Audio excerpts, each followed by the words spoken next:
Hello everyone, it is I, Mark S.W, and welcome to the fourth video of my Thomas the Tank Engine anniversary project.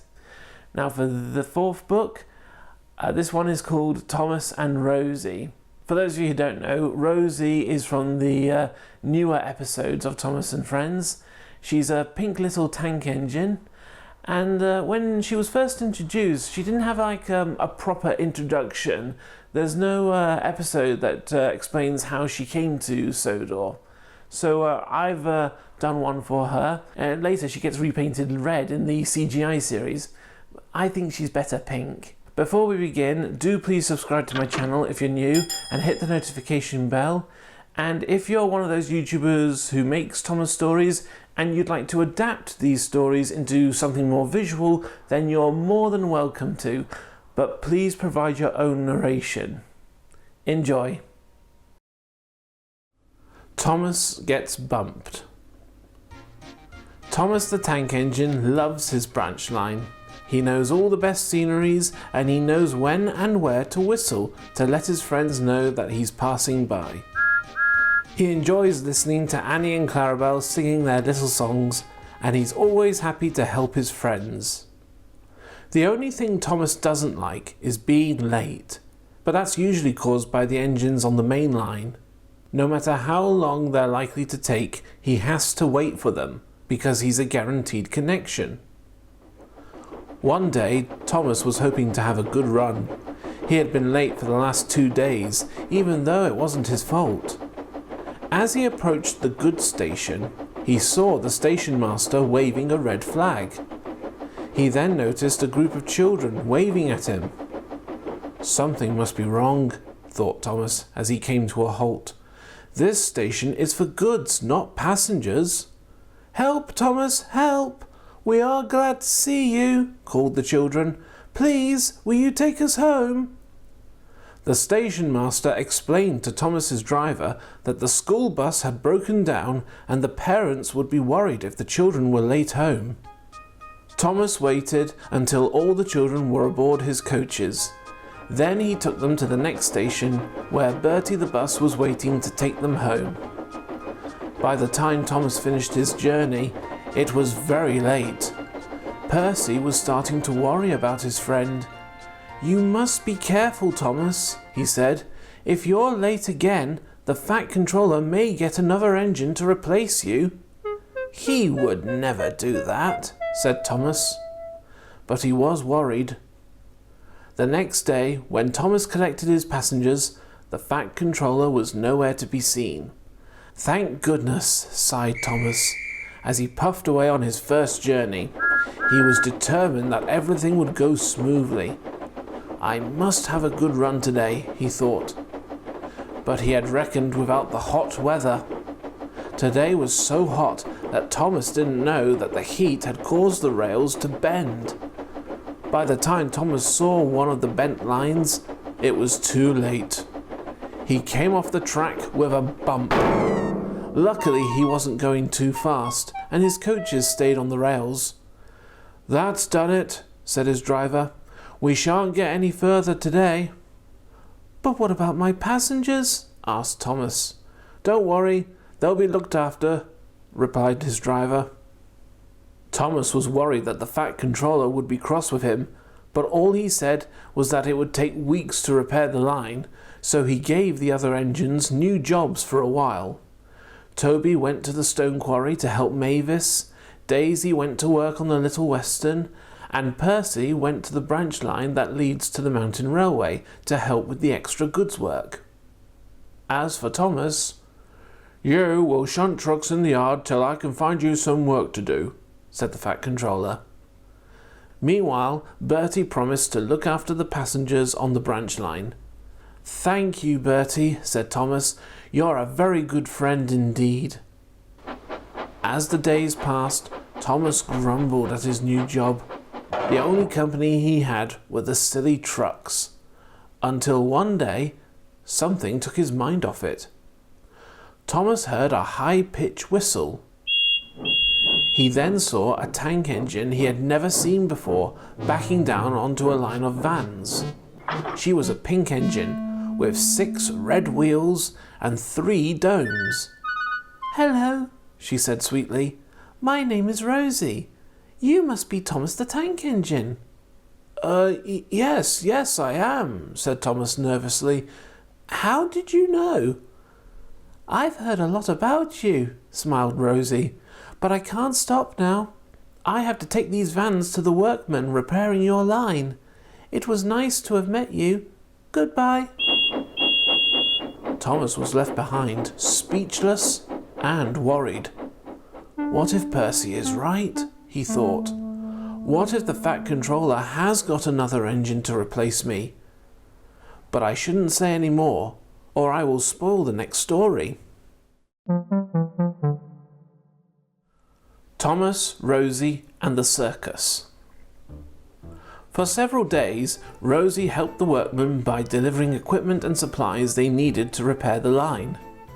They even asked her to test the line to make sure it was safe to run on. "I am delighted with your work so far," the Fat Controller said to her one evening. "You have been very helpful and reliable these last few days." "Thank you, sir," said Rosie. "And please, sir, when the line reopens, can I help Thomas and his friends on it?" "We'll see," smiled the Fat Controller. "In the meantime, why don't you help Thomas with the shunting in the yard?" Rosie was delighted because she liked Thomas and wanted to spend some more time with him. Thomas wasn't very keen on the idea, but he knew that really useful engines don't complain or argue. But he was very curious to ask Rosie how she knew so much about him. "Stepney told me all about you," she explained one day. "The Bluebell engine?" asked Thomas. "That's right. I used to live on the Bluebell line, and when the Fat Controller needed a new tank engine, the manager sold me to him." As the 2 engines continued with their work, Rosie started to try and copy Thomas. She tried to whoosh and whistle like him. She even tried to shunt the coaches and trucks just like him. This was starting to annoy Thomas. Every summer, the Fat Controller likes to arrange a special event. This year, a circus was coming to the island. Emily had been chosen to collect the circus train from the mainland and take it to the fields just outside Tidmouth Bay. Thomas and Rosie were at Tidmouth filling up on more coal when the inspector arrived. "Emily has broken down," he told the station master.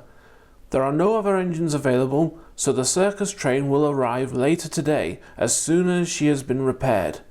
"That's a pity," said the station master. "The opening night will have to be cancelled." "There's no need to, sir," called Thomas. "I could go and collect the circus train, and I'll come with you," suggested Rosie. "I can be your back engine." "No, thank you," said Thomas firmly. "You need to stay here and finish the shunting. I'll manage on my own." The inspector was surprised, but agreed. And with that, Thomas set off to the rescue. "At last," he thought to himself, "a chance to prove that I'm more useful than Rosie." He soon found Emily with the circus train on a siding. The performers cheered when they heard that Thomas was going to take them to their location, but Emily was concerned. "You won't be able to pull this train all by yourself," she said. "Rubbish," said Thomas. "Toby once told me that he pulled over 40 trucks. If he can do it, I can do it." Thomas was coupled to the front of the train, and with a big puff, he slowly pulled away. As he passed through the stations, he whistled cheerfully. Passengers and staff waved and cheered as they saw the circus go past. Thomas was so pleased to be putting such a jolly train, he forgot how heavy it was. It was only when he started to climb Gordon's Hill that he noticed the drag. He was desperate to reach the top, but every puff and every chuff got harder and harder. Must keep going, he puffed. "Steady now, Thomas," said his driver. "There's no rush." At last he reached the top of the hill where he could stop for a rest and build up more steam. Thomas managed to set off again without any problems, but the strain was really starting to get to him. As he passed through Edward's station, more people waved and cheered at the circus, but Thomas didn't have enough puff to whistle. Then, with a creak and a crack, one of Thomas's traction rods broke. He could go no further. The guard called for help while the performers got out to practice in a nearby field. But it didn't cheer Thomas up. Just then, Rosie arrived, carrying new traction rods, hay for the horses, and a work coach, with the Fat Controller on board. "Thomas, the inspector told me what happened. It was sheer folly of you not to take Rosie with you. You shouldn't have tried to pull the train all by yourself. However, I admire your determination, and I'm pleased that you've brought the train this far, so I'll say no more of the matter." He got back into the work coach. "Never mind," said Rosie kindly. "I've finished the shunting, so now I can help you." Rosie pushed the rescue train onto a siding and got ready to be the circus train's back engine. The performers got back on board, and they all set off once again. As soon as the two engines arrived at Tidmouth Bay, the workmen started to unload the vans and set up the tents and all the activities, all in time for the opening night. Some of the engines were there to listen to the band playing and watch the children having a good time. But Thomas didn't feel like joining in the fun. Instead, he puffed sadly back to the sheds and tried to think of another way to prove he was still a really useful engine. But that's another story.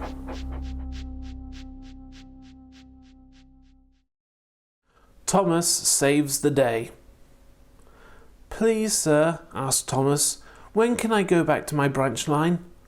"Sorry, Thomas," said the Fat Controller, "not for a few more days, but don't worry, I do have an important job for you."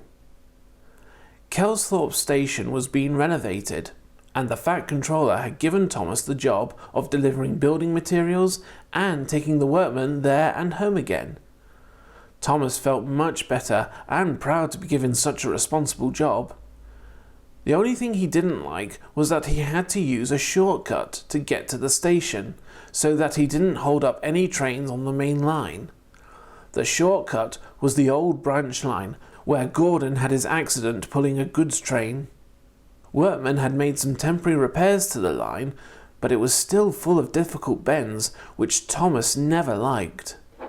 Luckily, Annie and Clarabelle would sing, "Slow down and puff with care, slow down and puff with care." "Thank you," Thomas would say to his friends. One afternoon, Thomas was getting ready to take the workmen home when the foreman arrived. "Tomorrow we're going to be working on the roof, so I need you and another engine to pick up some slate tiles from the narrow gauge railway." "Yes, sir," said Thomas, but as he puffed back to the yard, he wondered if the other engine would be Rosie. He soon found out when he next saw her. "I'll be helping you to deliver the slate trucks tomorrow," she said sweetly. "We'll do a great job together." "I can do a better job on my own," huffed Thomas crossly. "I don't need your help, thank you very much." And he fumed away, leaving Rosie slightly upset. The next morning, Thomas woke in such a bad mood that his fire was slow to start. He muttered about how much he didn't want to work with Rosie. "What have you got against her?" asked Duck. "She's a nice engine." "She wants to replace me," Thomas explained, "but I'm still in my prime. I know I can be more useful than her." Eventually, Thomas managed to build up enough steam, and he puffed away to the workstation, where the slate trucks would be waiting for him. When Thomas arrived, the shunter told his driver and fireman that Rosie had already collected some of the trucks, and he must go slowly and carefully so that he doesn't damage the tiles. Luckily, Thomas didn't bump the trucks, but he was still in a grumpy mood. He wasn't paying attention. He was now on the old branch line, approaching the difficult bend, and he didn't have Annie and Clarabelle with him. Careful, Thomas, cried his driver. Thomas suddenly realized where he was, and quickly he was able to slow down. He could hear the slate trucks behind him rattling, and he hoped he hadn't broken any of the tiles. At Kelsthorpe Station, Thomas pushed his trucks onto a siding next to Rosie's delivery and went over to the water tower for a drink. "Are you all right, Thomas?" asked Rosie. "You look like something bad has happened."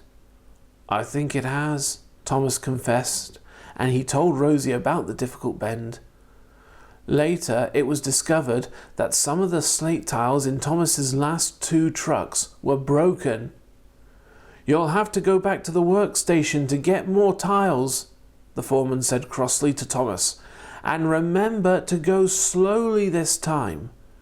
"Let me go, sir," said Rosie. "I can go around the difficult bend easily." "It's all right," puffed Thomas. "It was my fault. I should go and make amends. I must prove to the Fat Controller that I can be a useful engine." And before Rosie could say, "You are a useful engine," Thomas puffed sadly away. As Thomas approached the workstation, he could hear a commotion coming from the platform. He then saw on the other line some runaway trucks racing towards the station. They had broken away from a goods train. They rushed past him, laughing and chattering.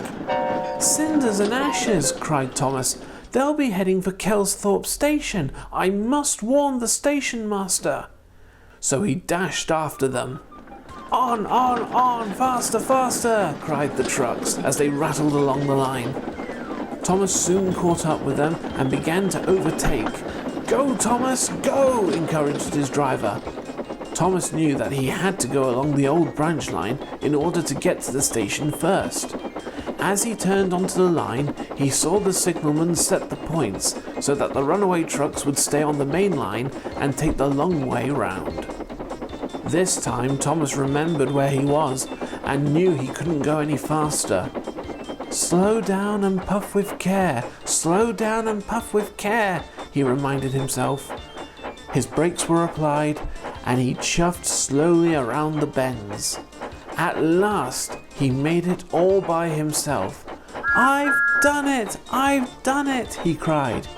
He gained more speed and whistling frantically, he reached the station just in time. "Runaway trucks are coming," he called. "You must change the points." The signalman changed the points and the trucks rattled into an empty siding. They crashed into the buffers and broke to pieces. But the station was safe. That evening, the Fat Controller came to see Thomas. He was worried that he was going to mention about the broken tiles, but he didn't. Instead, he was smiling. "I heard all about the runaway train and what you did to save the station. You, Thomas, are a very brave and useful engine.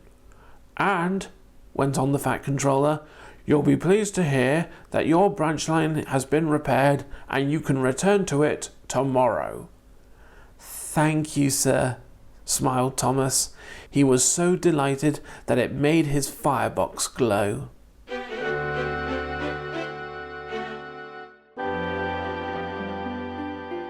Rosie and the Rain. All the passengers were pleased to see Thomas again. "Bertie is a very good bus, but we missed our train rides with you," they said. Thomas was also happy to see his friends again. He told them all about the things he'd been doing while the line was closed. "And now I'll never have to see Rosie again," he said proudly. "Well done, Thomas," congratulated Percy. But Toby was unsure. He thought there must have been a misunderstanding between Thomas and Rosie. He decided to get to the bottom of it. One day, Toby saw the Fat Controller and told him what Thomas had said about Rosie. "It's not like Thomas to be like this around a new engine," he finished. "I think I know why," said the Fat Controller. "A long time ago, some of Thomas's brothers and sisters used to work at Southampton docks, but they were replaced by engines like Rosie because they could go round corners easily. That's why Thomas thinks that Rosie is his replacement. He doesn't know that she wanted to work here because she has heard so much about us." After that, Toby felt a little sorry for Thomas. He must be very sensitive about this subject, he thought, but I need to convince him that Rosie is not a threat to him. Although the weather was starting to cool down, the heat waves had brought large thunderstorms. Heavy rain poured for days, flooding roads, fields and railway lines. Soon the Fat Controller received a message that Mrs. Kindly's cottage had been cut off due to the flooding. Rosie was the only engine available, so he asked her to take some supplies to the cottage.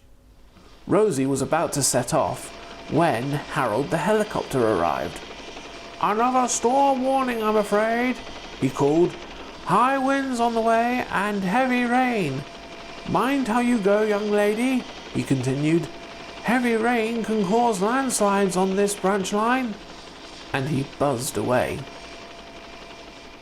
Rosie was a little scared, but the Fat Controller had explained to her what a good friend Mrs. Kindly was to the railway, and she didn't want to let him or her down.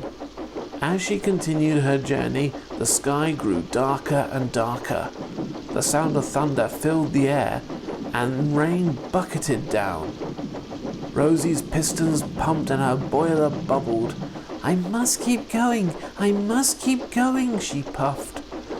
Eventually the storm passed, but it was still raining when Toby puffed into the junction and Thomas was collecting his passengers.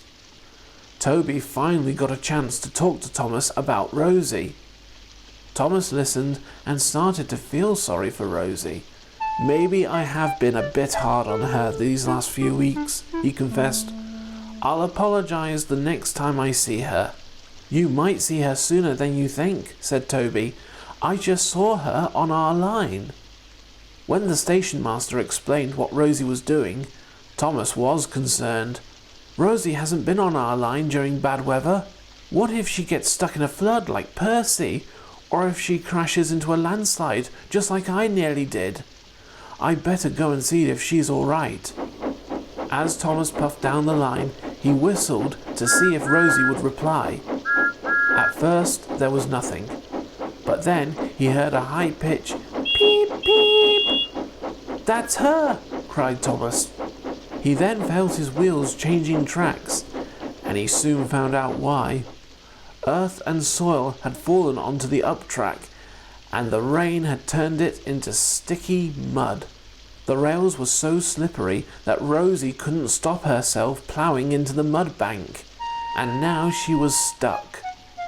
"Don't worry," said Thomas. "I'll get help at the next station." "Wait, Thomas," called Rosie.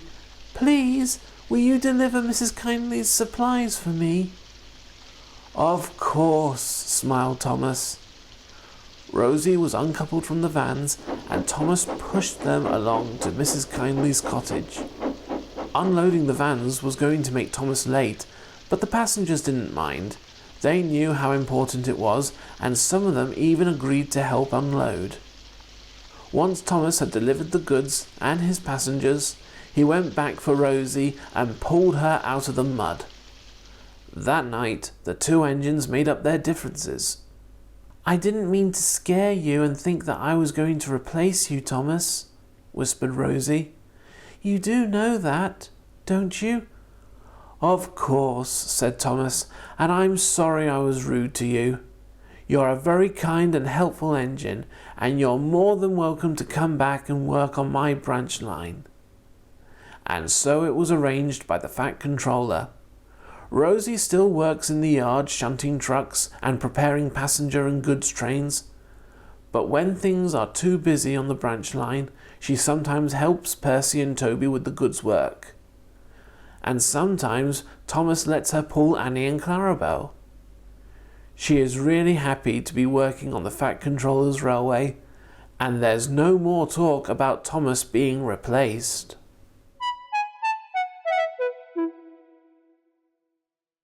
Thanks for watching this video, guys. I hope you enjoyed the stories. If you did, then do give this video a thumbs up. Don't forget to subscribe to my channel and hit the bell icon, and you can follow me on my social sites. I'll see you next time. Over and out.